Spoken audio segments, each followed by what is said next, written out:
Hello students, मुझे उम्मीद है कि आपने एनडीए का फॉर्म भर लिया होगा और यदि नहीं भरा है तो अभी भी चांस है।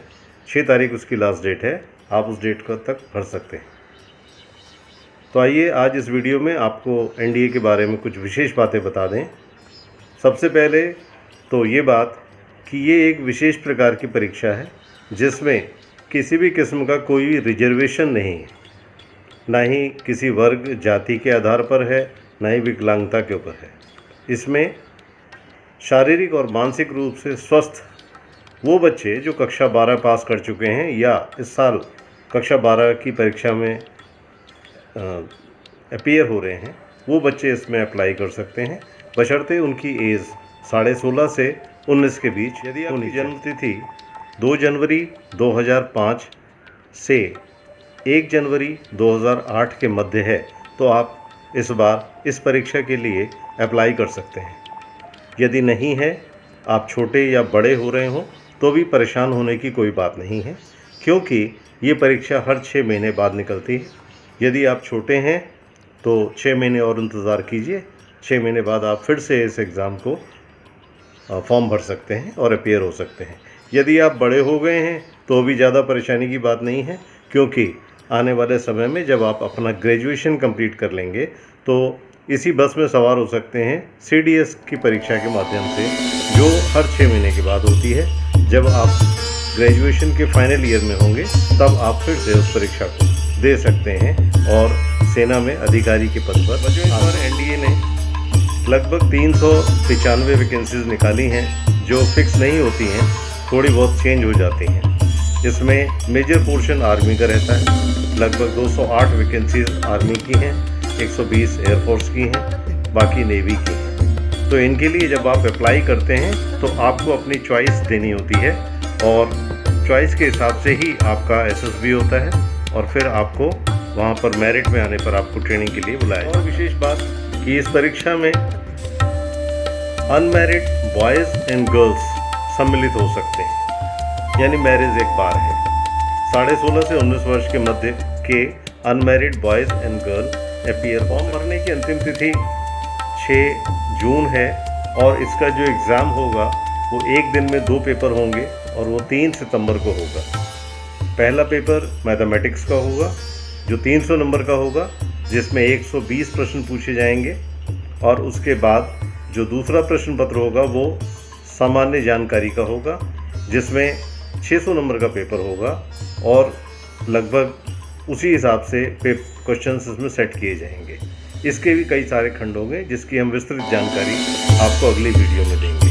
अप्लाई कैसे करें, कहाँ से फॉर्म लें, तो बच्चों ये बता दें कि इस एनडीए परीक्षा के लिए आपको कहीं नहीं जाना है, आप किसी भी लैपटॉप से इसे भर सकते हैं। इसकी एप्लीकेशन ऑनलाइन होती है और वेबसाइट का नाम है upsconline.nic.in।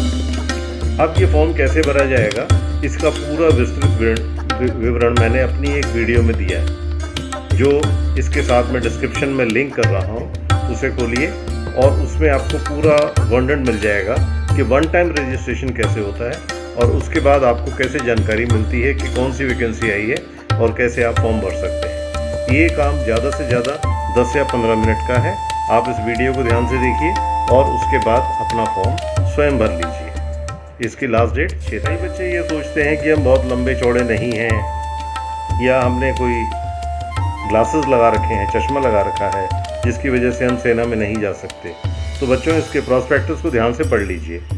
इसमें जाने के लिए आपकी जो हाइट है वो मिनिमम हाइट 157 सेंटीमीटर बॉयज़ के लिए होती है, लेकिन यदि आप पायलट के लिए अप्लाई कर रहे हैं एयरफोर्स में तो उसके लिए 162.5 सेंटीमीटर होती है। गर्ल्स के लिए, नॉर्मल गर्ल्स के लिए हाइट 152 सेंटीमीटर होती है, लेकिन जो लड़कियां एयरफोर्स में पायलट के लिए अप्लाई करना चाहती हैं उनकी हाइट 162.5 होनी ज़रूरी है। जहाँ तक एयरफोर्स की बात है, उसके लिए आपकी आंखें 6/6 होनी चाहिए बिना चश्मे के, यानी कोई भी करेक्शन मान्य नहीं है। लेकिन यदि आप ग्राउंड ड्यूटीज़ के लिए अप्लाई करते हैं तो 2 डायप्टर तक का चश्मा आपके लिए अलाउ होता है।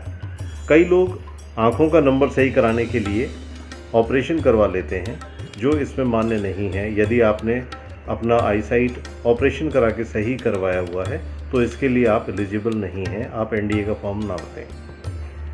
वेट की अगर हम बात करें तो आपकी जो हाइट है उसके प्रोपोर्शनेट में ही आपका वेट होना चाहिए। उससे ज़्यादा या कम होता है तो आप टेम्परेरीली अनफिट हो सकते हैं।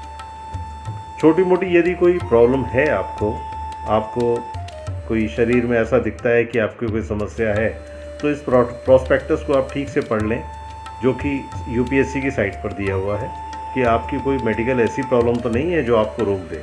यदि आप सामान्य हैं, आप महसूस करते हैं कि यू आर फिट, कोई प्रॉब्लम नहीं है, then you can just fill up the form. UPSC के इस एग्ज़ाम में नेगेटिव मार्किंग होती है और आप अगर क्वेश्चन गलत करते हैं तो उस पर नेगेटिव मार्किंग होगी। यदि आप क्वेश्चन छोड़ देते हैं तो उस पर नेगेटिव मार्किंग नहीं होती है। आइए बात कर लेते हैं कट ऑफ मार्क्स की। तो नॉर्मली हर परीक्षा में हर बार कट ऑफ कुछ डिफरेंट आता है, लेकिन ये जो 900 नंबर का पेपर होता है, यदि आप मोटे तौर पर देखें तो यदि 350 नंबर आपके आ जाते हैं या उसके आसपास आ जाते हैं तो आप उम्मीद कर सकते हैं कि आप कट ऑफ मार्क के आसपास आ चुके हैं। कई बार इससे कम भी जाता है, कई बार इससे ज़्यादा भी जाता है, लेकिन लगभग इसी के आसपास ही ये घूमता रहता है। जब आप इस एग्ज़ाम को क्वालिफाई कर लेते हैं फिर आपका इंटरव्यू बोर्ड होता है, जो फिर 900 नंबर का जो 1800 नंबर में से आपके प्राप्तांक होते हैं उनमें से मेरिट बनती है, और जब आप मेरिट में आ जाते हैं तो आपको मेडिकल के लिए भेजा जाता है। मेडिकल में सेलेक्ट होने के बाद फिर आपको ट्रेनिंग के लिए नामांकित किया जाता है। इस बार जो बच्चे अपीयर होंगे, यानी 6 जून जिसका लास्ट डेट है, उनकी ट्रेनिंग नेक्स्ट ईयर शुरू होगी, यानी नेक्स्ट ईयर जुलाई में। तो इसलिए जो बच्चे इस बार 11th पास करके 12th में पढ़ रहे हैं वो भी इसका फॉर्म भर सकते हैं, और यदि एज लिमिट के अंदर आते हैं और क्वालिफाई करते हैं तो उनका सिलेक्शन भी हो सकता है। तो मेरी तरफ से ऑल द बेस्ट। चैनल को सब्सक्राइब करें और लाइक करें, जिससे आपको आगे सिलेबस वगैरह भी समय पर मिलता रहे और आपकी अच्छी तैयारी हो सके। Thank you.